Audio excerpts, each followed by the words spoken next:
All right, so I brought some props, which I'll refer to. And thanks to Steve and Johnny, that was a great song. That was beautiful. And I was really glad that Karen was our reader today. Karen and I were former next-door neighbors. So it's great to reacquaint and hear from Karen. So I'll cut to the chase. Is peace possible? Yes. Thank you, Wayne. That's right. It is. Yes. So I was encouraged to share a little bit about myself in preparing this talk. And so I was a student at Hope College, like some others here in the room, maybe a couple at least. And I was studying political science, and I thought of myself as a pacifist, that peace is possible, that we need peace. And I had a t-shirt at the time that it was a long sleeve white t-shirt, and it said "Peace on Earth" in black letters, and it had a picture of stick figures in a circle holding hands. And it said "Peace on Earth." I love this t-shirt. And it was soft, you know, it was worn in and it had some holes in it. I love that shirt. And I love the message about it. I loved the feel of the shirt. And when I went to my international relations class, I never wore it. I thought it was hokey. I thought it was naive. In this class, it was taught by a realist. There's a school of international relations thought that holds that war and conflict is inevitable and it's likely to recur, and there are reasons why it occurs and reoccurs. And so the notion that peace is possible was naive. According to realism, we're realists. We're not dreamers. We're not naive. We don't just think, oh, peace. Right? So I never wore that shirt to that class. I was embarrassed because I thought I would be silly.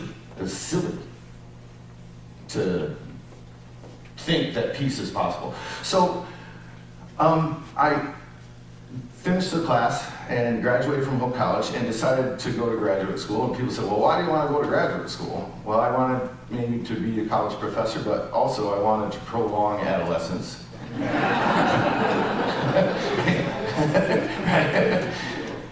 Get a real job? But intellectually, the question that drove me into graduate school was is peace possible? Or is it naive? Is it silly to believe in peace and to think that peace is possible and to work for it? So I went to graduate school to try to answer that question for myself. You know, is it silly? And what I found is that there's enough evidence to believe in peace. There's enough evidence to believe in war also. It's there. Right? But the evidence is there. The data is there to believe in peace. And so, I'll just refer to one of my props here. This is it's a few years old now, a book by Joshua Goldstein, and it's called Winning the War on War, The Decline of Armed Conflict Worldwide. And so, you know, the book is here, we don't need to read it. Right? So what Joshua Goldstein says, though, he looks at all the data, all the evidence, all the numbers, and lo and behold, even though when we turn on the news and we read the news and it looks like things are going south, right? There's violence here and war there, and it turns out things are actually getting better. War is in the decline. Battle deaths are down. Peace is possible. It's not even possible, it's a reality. So I went to graduate school and I learned that, yes, it's true, peace is possible. If you're looking for evidence to support your cynicism, my cynicism, if I'm looking for evidence, I'll find it. It's there. When When I look at the world yes. See, this is what I'm talking about. This is why I'm cynical. This is why I don't have hope. It's there. The evidence is there. If we want to find that evidence to support our cynicism, to support our doubt, to support our fear, it's there. There's plenty of evidence to support that. And also, if we look for evidence to support our hope, it's there. The evidence is there. I've looked into it. So for all all the crazy dreamers, all the naive, crazy dreamers, I've looked into it, and the evidence is there to support your idealism. The evidence is there to support your belief in peace. Moving on. I want to talk about the indivisibility of justice. It's Martin Luther King weekend, I guess. His birthday on Friday, Martin Luther King Jr., and the holiday is celebrated on Monday, tomorrow. And so it's fitting to think of it as Martin Luther King Jr. weekend. And Martin Luther King, of course, is known for his work in civil rights, but also was, as many of you, all of you may know, also very active in fighting poverty, very active in fighting war, and standing up against all forms of injustice. And so what I like about his message is that the indivisibility of justice. So racism and war and poverty, misogyny, it's all the same problem. And justice, the truth, love, hope, it's all the same solution. And when I was growing up, I had many role models. These are my uncles. My mom is here. These are her brothers. They're twins. And this is June 3rd, 1964. The Sheriff's Department of St. Augustine, Florida decided that they were dangerous. Put them in jail. Right? That week, the filibuster against the Civil Rights Act was defeated. And later, a week after this, Martin Luther King himself was put in the same jail with them as part of this protest. And you can see they're smiling. They're smiling. They're getting thrown in jail. And they're smiling? And my Uncle Dan said, yeah, we were. Because we knew we were doing the right thing. We knew we were right. Wow. Right? They got kicked out of school. Their church wasn't doing this. They wrote a letter to my mom saying, please explain to Mom and Dad that we, they end up in jail. No parent like, hey, your kid's in jail. Please tell Mom and Dad that we believe that we are doing the right thing. We believe we're right. Right? And so that was an inspiration to me, that belief, that hope, and also the indivisibility of it. One of my favorite metaphors is one of light, and there's a light in the darkness. A light, according to the Gospel of John, there's a light that shines in the darkness. Darkness will not overcome it. And so imagine, I like that quotation from Malala, when it's completely dark, if you light one candle, that's very, very important. That one candle in the darkness. And her voice has been a candle in the darkness. And what's also great about it, then someone else lights a candle, maybe from Malala's candle. And then someone else lights a candle. And what's beautiful about it is once the light starts shining, you can't tell, oh, that's your light. Oh, this is the light from your candle. And this is the light from your candle. It's indivisible. It's light. It's a pool of light. And you can't distinguish, this is your light, that's your light. No. And the beauty of it is it's light. It is light. And so when we fight for peace, or we fight for justice, or we sing a song, right, of hope, it's the same pool. When we're nice to our neighbor, when we're kind to each other, it's the same light. It's the same thing. Maybe we don't go to jail. Maybe we don't become Martin Luther King, or we're not that kind of leader. When we treat each other with kindness, it's the same light. It's the exact same light and goodness that we share with each other. If you looked in the bulletin at the end here, after I'm finished, there's an affirmation in closing remarks, and the idea that there's no way to peace, that peace is the way. This quotation is often attributed to Gandhi, but in fact, I'm not sure, I don't know exactly who said it first, but I'm going to say that it is A.J. Musty who said it first. And so here's my next prop. This is a biography that my mom gave me for Christmas one year about A.J. Musty. And he's a pacifist and an activist. And he was a Hope College graduate right here in Ottawa County, right? One of our own. We can claim him. Right? Gandhi studied A.J. Musty. And they were contemporaries.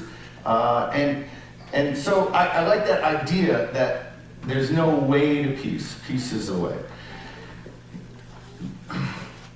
Imagine you're sitting next to Gandhi, and maybe A.J. Musty was like, all right, so tell me, you're going to do what? We're going to defeat the British Empire. Okay. How? The most powerful force that humanity had ever known at that point, the British Empire. And Gandhi said, yeah, we're gonna beat them. We're gonna throw off the chains. Okay. How? Well, with nonviolence. Oh, okay. Good luck with that. Rosa Parks. I'm gonna sit on this, but you're gonna do what? I'm going to defeat racism in the American South, and you're going to do it how? Okay, okay, good luck with that. Good luck. And they did it. Malala, right? She gets shot in the head by the Taliban, and she says, we're going to defeat them. How? Peace, love, kindness. Yeah. Good luck with that. Right? You're naive. You're silly. You should be a realist. Be a realist. This silliness is hope. Turns out that hope is realistic. The realism should be hope. It's real. It's happened. It's not silly. It's not maybe. It's not a dream. It's real. That's how the world changes. I imagine sitting in a room like this, and you're sitting next to a young Barack Obama, and he says, "Yeah, I'm gonna be president." Dude, come on. Really? You're gonna be, yeah, okay. Good luck with that. Right? And it happened. Maybe the realists are actually just pessimists. It's not realism, it's just pessimism. Hope is realistic. Hope is real.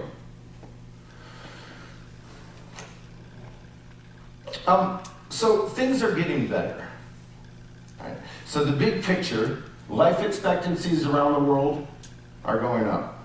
Economic growth is higher in poorer places globally than it is in richer places. So all the indicators, whether it's indicators of war, indicators of life expectancy, they're getting better. Hope is realistic. Hope is real. There is reason to hope. I mean, we want to hope. Hope is our only choice. And if we want to find a reason to despair, it's there. You can find it. If you want to, if you were looking at the evidence, yes, I'm telling you there's evidence to hope. There is evidence there to support our hope. There's also evidence to support our despair. So this is a choice that we make. And it's a very, very important choice that we make. And hope, I think, it's our only choice. It is our only option. Despair, it's an option too, I guess. But it doesn't lead to anywhere. And hope leads to all things that are good. And there is evidence to support it. There is evidence. I've looked into it. Right? Johnny, I got the PhD, so you don't have to. Right? I looked into it. You can keep hoping. The evidence is there to support this kind of hope. So things are getting better. Battle deaths are going down. Numbers of wars are going down. How is it possible? It's possible through hope, but it's also possible through action. It's possible through institutions. It doesn't just happen. Peace, it doesn't just happen by itself. It requires people like A.J. Musty, and it requires people, like my uncles. It requires people like Malala. It requires people like Gandhi who hope. People who hope and they change the world. And so when we think about the future, we can think about institutions, social institutions that make things better. So what we find is good things go together. Which, when you look into it and you do the research, and what if you found that good things actually are incompatible with each other? Oh, that would be a bummer. But in fact, good things go together. So in places where there is democracy, where there is freedom, there is peace. And in these places where there is gender equality, places where girls and women do better, those are the places you want to live. Those are the good places. Those are the places that have less violence. So the good things go together: political freedom, gender equality, anti-poverty, peace. All those, that's a package. It's the indivisibility of justice. All those things go together. And we don't have to sacrifice one. Well, if we want political freedom, then maybe we have to sacrifice something else. No, we don't. And it's not idealistic. It's realistic to know that democracy and freedom and equality and peace and all the things that we hope for in the world, they go together. And there's a reason. There is a reason to believe in these things beyond the fact that they're good and right. Sometimes we believe in things because they're good and right. In the face of everything that's awful, I don't care.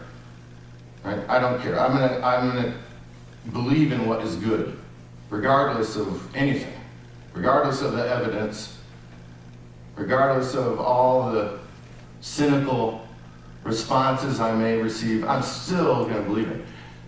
The good news is we have evidence to support our hope.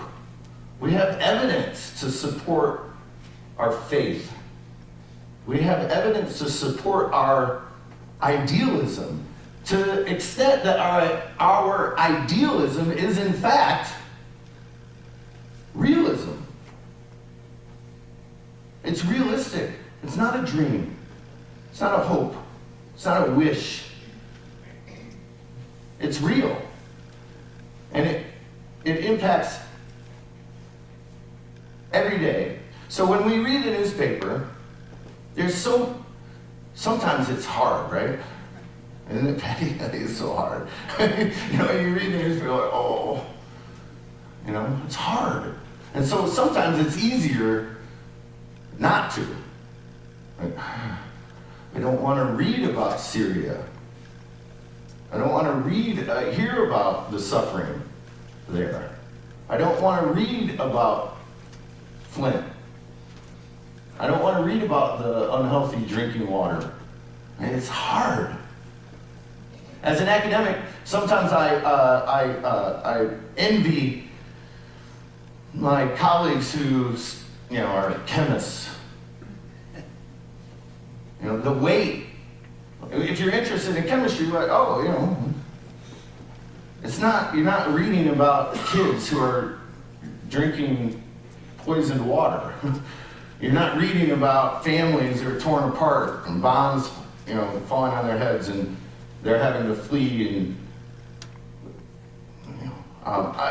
the first class I took at Hope was taught by a biologist, and he was an expert. Professor Brady was an expert in spiders, and I'm envious of him because he was fascinated by spiders. I mean, he knew everything about them, all the different species, and just fascinated by spiders.